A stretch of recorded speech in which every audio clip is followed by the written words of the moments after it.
Ça, non, comme on dit en cabinet arabe, c'est jada. Ah, personne ne verra ça. Ah, personne. Personne ne verra ça là. Hein. Personne ne verra ça là. C'est jada. C'est jada.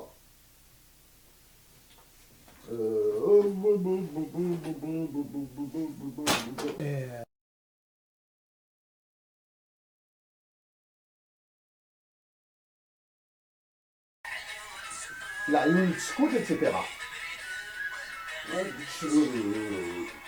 Le pas.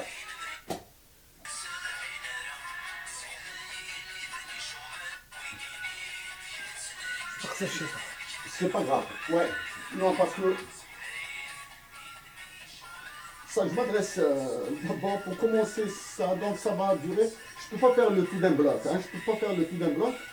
Donc on va faire, je sais pas moi, un 15-20 minutes maintenant. Et ensuite, un 15-20 minutes demain. Et ensuite, je vais voir là. Mais je peux pas faire le tout d'un bloc. Donc il n'y a pas mieux que commencer par Mahmoud Lounas, hein, même si après je vais parler de Tamazir, de la question de l'île nationale, de questions économiques, et on va essayer de voir un petit peu ce qui se passe avec les enchères autour du Tamazir, là, pour faire un instrument de division, un instrument de bagarre, et un instrument pour faire passer la pilule socio-économique de l'ultralibéralisme en Algérie. On va voir, on va essayer de voir tout ça. Donc, puis lui, je suis un admirateur de Matoub. Donc ça, c'est en particulier avec Igma. Igma, c'est un Algérien comme nous, qui vit à Amsterdam. Donc je ne vais pas donner son nom, mais je vais le désigner par Igma. C'est grâce à lui, du moins c'est ensemble, que nous avons découvert l'immensité de Younes Matoub. Et moi, quand je lis des trucs sur l'économie, etc., j'ai lu pas mal de choses sur l'économie. Ricardo, c'est le Younes Matoub de l'économie. La chanson aiguë, qu'est-ce qu'elle a de particulier? J'ai l'impression que le flûtiste souffle avec la cadence de Matoub Younes, hein, la cadence du chant de Matoub. Le flûtiste, j'ai l'impression qu'il est en train de souffrir. Je passe à une note.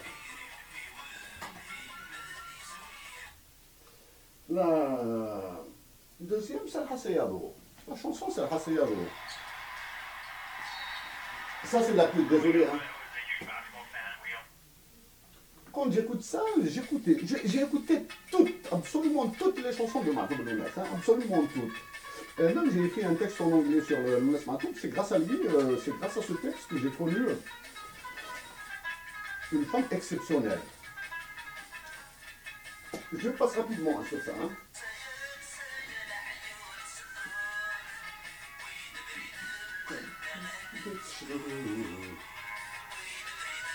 Là, quand on écoute la chanson, on croit qu'il décrit un mariage, une fête, etc. Alors qu'il l'imagine. Parce qu'au début, c'est après que j'ai découvert ça. Quelque part ici,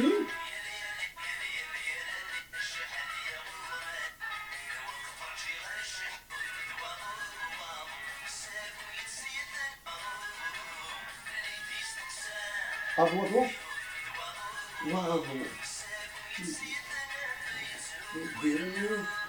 il s'appuie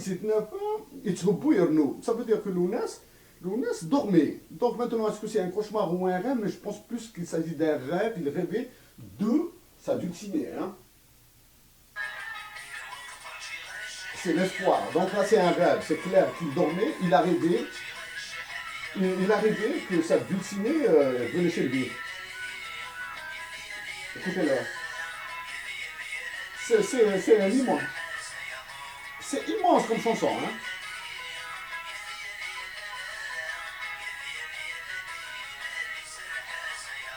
Voilà.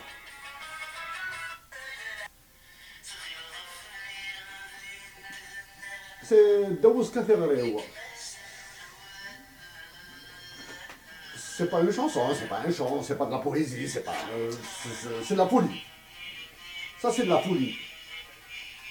C'est une réponse de douleur. Imaginez Lounas Matoub faire un poème, chanter son amour à partir de l'au-delà. Il imagine seulement de l'achar. Et il le chante à partir de l'achar. À partir de l'achar. Non, ça, je pense que c'est au-delà de l'amour, de la violence. Hein. C'est un chant extrêmement violent. Je ne peux pas écrire des textes comme ça. J'ai écrit des textes violents, mais un texte aussi violent, c'est pas possible. En disant violent, je pense plutôt à la force. À la force, c'est immense là. Hein.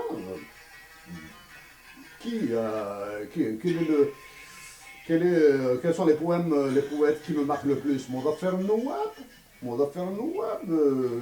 qui un peu Rimbaud, Rimbaud. Victor Hugo qui a dit un seul être mouvement que Naroulama. Victor Hugo, un seul être mouvement que tout est dépeuplé. Ça c'est Matou. Et au-delà de la chanson. Et au-delà de la chanson. Younes Matou qui parle de l'au-delà, qui parle de Dohr, qui parle avec Midawi, etc. Donc, on ne peut, Younes Matou, ou n'importe quel poète, ne peut pas chanter ce à qu'une chose, ou bien un objet, ou bien un concept, une religion à laquelle il ne croit pas. Là, maintenant, on nous raconte des salades sur Matoub, Lounes, etc., etc. Arrêtez, Lounes, Matoub, c'est. Ce sera très dense, ce sera lourd, mais je vais essayer d'être très bref. Hein. C'est lourd, donc. Bon, c'est ça.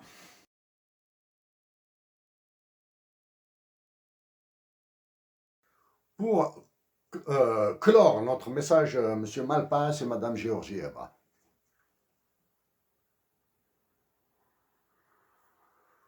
Nous avons lu énormément de livres de Georgia Kerloff, qu'il a coécrit avec un autre économiste, sur the Economy of Monkeys on the Shoulder.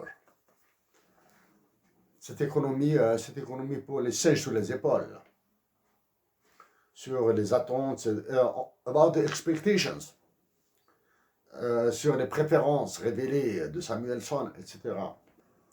L'histoire de Greenspan, Alan Greenspan, ancien gouverneur de la Federal Reserve, et son passage à la commission d'enquête, quand ils lui ont posé la question, combien d'erreurs avez-vous fait durant votre carrière, durant vos mandats à la tête de la Fed, il aurait répondu, si nos souvenirs sont bons, il aurait dit 3 erreurs majeures. L'un des avocats lui a dit que M. Greenspan, dans le poste que vous occupiez, gouverneur de la Fed, c'est plus les dégâts des erreurs qui comptent et non pas le nombre d'erreurs qui comptent. Ce sont les dégâts qui comptent et non pas le nombre d'erreurs. Si vous faites une erreur, si elle peut coûter l'indépendance d'une patrie, elle est grave. Si vous faites 10 erreurs qui coûtent 5 milliards de dollars par année, ça peut passer. Il y a aussi un livre de Bob Woodward, ancien journaliste, celui qui a révélé l'affaire du Watergate, avec son collègue Bernstein, sur la présidence du précédent président des États-Unis d'Amérique, qui avait pour conseiller l'ancien président de la banque Goldman Sachs, dans un échange que seuls les Américains sont capables, dont seuls les Américains sont capables. Le précédent président des États-Unis d'Amérique a proposé à son conseiller en économie, au Trésor, le poste de gouverneur de la Fed. Donc l'ancien président de Goldman Sachs a refusé. Et le président lui a dit pourquoi refuses-tu un si gros job, un si gros poste qui te permet d'entrer dans l'histoire des États-Unis d'Amérique. Donc l'ancien président de Goldman Sachs lui a répondu, c'est le plus mauvais métier au monde. Mais toujours d'après ce livre.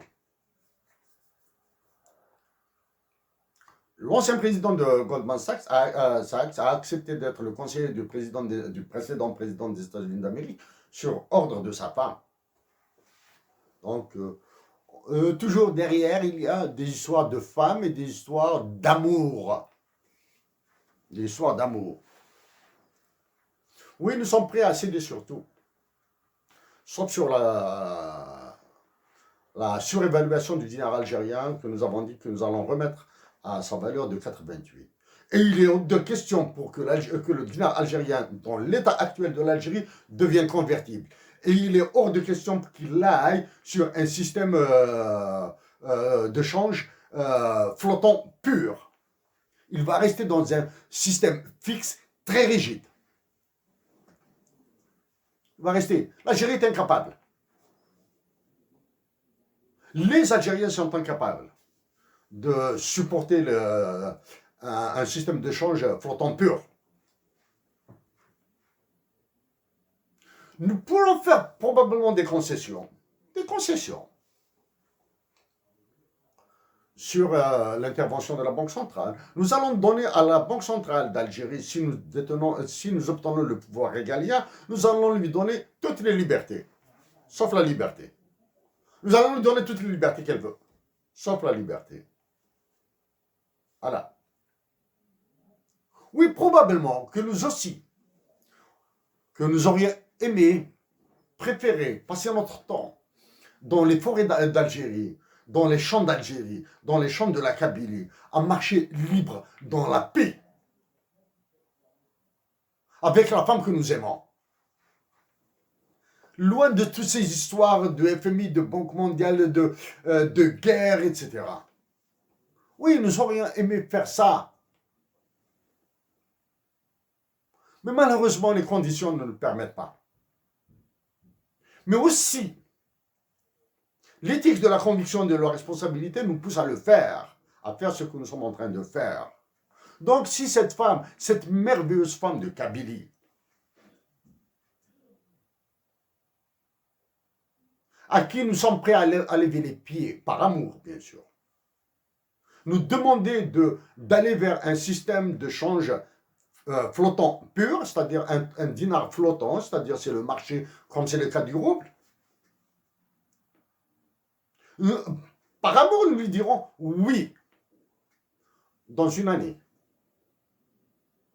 Nous lui demanderons, laisse-nous l'expérience, de faire l'expérience pendant une année, et nous allons changer d'avis. Nous allons changer d'avis. Mais après une année. Pourquoi après une année? Parce que quelles que soient les décisions de politique monétaire prises en Algérie, nous ignorons les effets de ces politiques monétaires. Si aux États-Unis, au Canada, probablement en France, en Angleterre, les délais d'apparition des effets d'une politique monétaire sont estimés à 5 ans en moyenne, dans les pays sous-développés, nous n'avons aucune idée. Et la preuve, c'est le cas de l'Argentine. L'autre preuve, c'est l'Algérie. L'autre preuve, ce sont tous les pays qui utilisent le franc CFA.